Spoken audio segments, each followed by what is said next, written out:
Sonia Sotomayor has been the focus of enormous career speculation ever since Mitch McConnell and Donald Trump packed the Supreme Court with right-wing justices.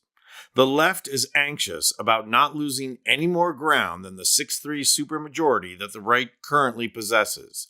Well, CNN is reporting today that Sotomayor has made her plans for the future clear.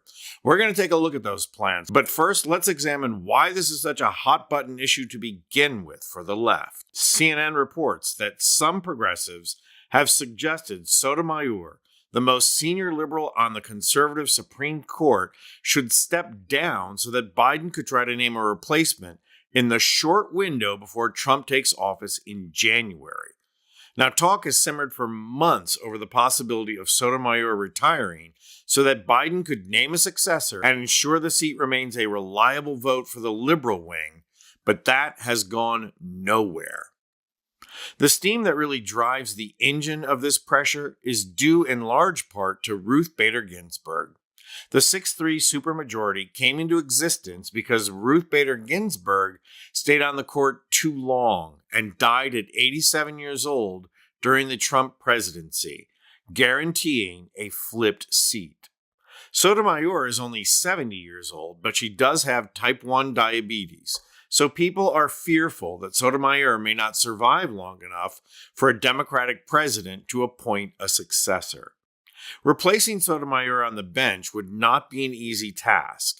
She is the only Hispanic on the bench and the only liberal Catholic, which makes her a decidedly important role model, as she proves that Catholics can be both pro-life and pro-choice.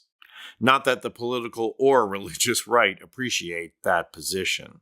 And unlike the justices in the majority, Sotomayor grew up in a decidedly working-class environment, including living in public housing. But the other key aspect of Sotomayor's presence on the bench that would be sorely missed is that she is an aggressive questioner in oral arguments. Unlike the unqualified Clarence Thomas, who spent about 10 years on the bench before asking a question. Indeed, Sotomayor's very first case was none other than Citizens United, the case in which the court majority ruled that money is equal to free speech. They made that decision without Sotomayor, who tore apart the opposing attorney. But CNN reported today that Justice Sonia Sotomayor has made clear she has no plans to step down, according to people close to her, despite calls from some on the left that Biden should try to name a successor before President-elect Donald Trump takes office. She's in great health, and the court needs her now more than ever, said one person close to the justice. But the other reason that Sotomayor should not step down is that the plan and speculation are deeply flawed to begin with. Appointing a Supreme Court justice is time-consuming, but even if Biden and Senate Leader Chuck Schumer could rush a replacement through the nominating process, they don't have the votes to get that person confirmed. The Democrats have 51 votes, but 2 of those votes belong to the enigmatic Kyrsten Sinema and to the completely curmudgeonly Joe Manchin, neither of whom would be inclined to vote with Democrats for putting a liberal on the bench. You can just hear both of them whining that we need a bipartisan nominee. And of course, none would ever be found that would please Republicans, and so they'd run out the clock. Surprise, surprise. In fact, the impracticality of the plan is so pronounced that Bernie Sanders wouldn't even talk about it. Watch him being asked and his response.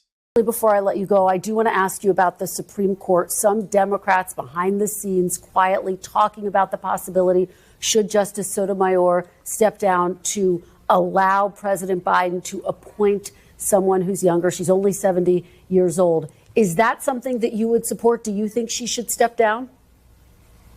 No, I don't. Have you heard any talk of this? A little bit, yes. I don't think it's a sensible approach. And you don't think it's a sensible approach? Correct. All right.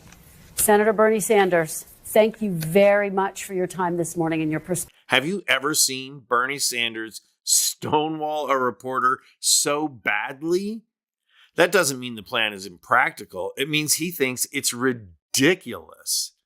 In addition to being impractical, it's also just misplaced. Democrats are worried about Sotomayor's health. Clarence Thomas is a walking heart attack just waiting to happen. And he's not the only one. Who here really thinks Trump is going to make it through his entire term? And if there is a Supreme Court opening, it's very likely going to turn into a battle. Trump will predictably ignore advice and instead try to nominate a toady whose loyalty to Trump is absolute. That will be his objective. And that puts Eileen Cannon at the top of the list. If that happens, don't think for a minute the Republican Senate is just going to roll over. Mitt Romney from Utah, John Thune from South Dakota, John Cornyn from Texas are not going to approve her. They want solid right-wing candidates, not Trump brown-nosers. It is very unlikely they would go along with approving weak nominees like Cannon. If Democrats are looking for more guardrails on the Trump presidency, the Supreme Court is not the place to do it. Democratic governors are the place to look. Gavin Newsom of California, Gretchen Whitmer of Michigan, Tim Walz of Minnesota, remember him? Josh Shapiro of Pennsylvania, J.B. Pritzker of Illinois, and Maura Healey of Massachusetts have all made clear that they are building infrastructure to resist Trump and his Project 2025. In fact, when you look at the territory and the populations of these states, it's easy to conclude that the best thing that could happen to Democrats is for the Republican Congress to eliminate the ACA. Because if Trump and the Republicans get rid of Obamacare, the governors of these states could form a compact and replace the ACA with their own version, which could easily be made better than the current ACA.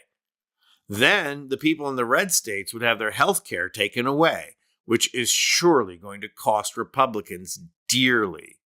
Meanwhile, people living in the blue states keep their health care. In fact, they might even get better health care. These are the kind of things Democrats should be working on, not trying to pressure a perfectly good Supreme Court justice with a plan that won't work to begin with. I'm Anthony Vincent Gallo for Occupy Democrats.